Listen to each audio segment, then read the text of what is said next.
Di balik lembaran-lembaran tua sebuah kitab, tersimpan mutiara hikmah yang tak lekang oleh waktu.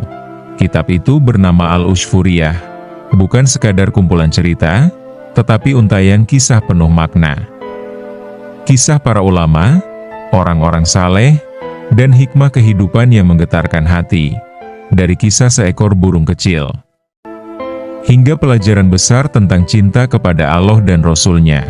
Setiap kisah mengajak kita merenung, menyentuh hati, membangunkan jiwa.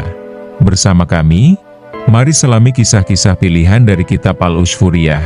Karena dari kisah, iman kita bisa tumbuh. Dan dari hikmah, hidup kita bisa berubah.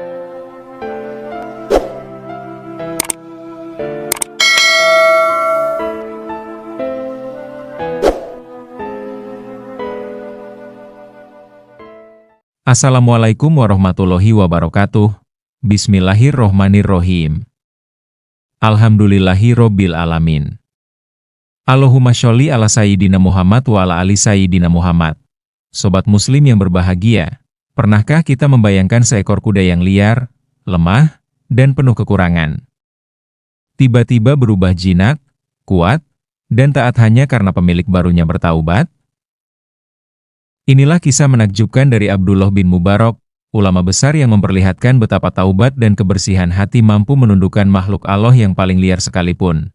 Sebuah kisah nyata yang mengajarkan, jika hati kita bersih, maka makhluk di bumi pun akan tunduk dan jinak kepada kita. Yuk, simak sampai akhir. Semoga jadi bekal untuk kita semua agar hati kita tergerak untuk bertaubat dan membersihkan diri dari dosa-dosa lama. Dalam sebuah kisah disebutkan bahwa Abdullah bin Mubarak melihat seekor kuda di pasar yang dijual dengan harga 40 dirham. Ia bertanya kepada penjualnya, apa yang membuat kuda ini menjadi begitu murah? Kuda ini memiliki beberapa kekurangan, jawab si penjual. Apa kekurangan-kekurangannya itu? Tanya Abdullah bin Mubarak. Kuda ini berlari pelan dan tidak bisa mengejar musuh. Kuda ini juga mudah lelah jika berlari hingga nantinya musuh bisa mengejarnya. Kuda ini juga akan meringkik dan bersuara keras di tempat yang seharusnya tenang, jelas si penjual. Wah, kalau 40 dirham terlalu mahal, kata Abdullah bin Mubarak. Kemudian Abdullah pergi dan tidak membelinya. Akan tetapi, muridnya membeli kuda itu. Pada saat tiba waktunya perang, si murid ikut berperang dengan naik kuda tersebut. Kuda itu ternyata dapat berperan sangat baik. Abdullah bertanya kepada si murid, apakah kamu tahu kekurangan-kekurangan kudamu? Iya.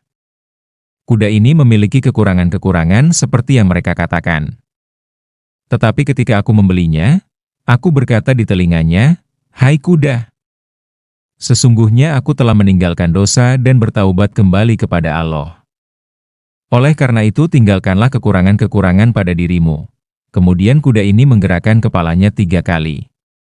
Sepertinya kuda ini menjawab dengan senang karena aku telah meninggalkan dosaku. Aku jadi mengerti kalau kekurangan-kekurangan itu berasal dari pemilik kudanya dulu. Bukan dari kudanya, karena kuda-kuda orang kafir dan yang zalim akan melaknati pemilik-pemiliknya, bahkan kuda-kuda itu akan menjatuhkan mereka dari punggungnya karena firman Allah. Ingatlah, laknat Allah akan menimpa orang-orang zalim. Ketika Allah melaknati seseorang, maka segala sesuatu pun juga akan melaknatinya. Begitu juga kuda ini melaknati pemiliknya dulu karena ia adalah orang kafir atau zalim atau munafik atau sombong hingga kudanya menjatuhkannya dari punggung ketika ia menaikinya. Oleh karena itu dapat diketahui bahwa semua makhluk hidup akan merasa bahagia dan jinak kepada pemiliknya karena rasa bahagia yang diberikan olehnya. Begitu juga rasa bahagia itu akan menjelma bentuk di hari kiamat. Kemudian jelmaan itu akan datang. Pemiliknya akan mengendalikannya. Kemudian jelmaan rasa bahagia itu akan membawanya ke surga, jawab si murid. Subhanallah, sobat muslim akhir zaman yang dirahmati Allah Ta'ala.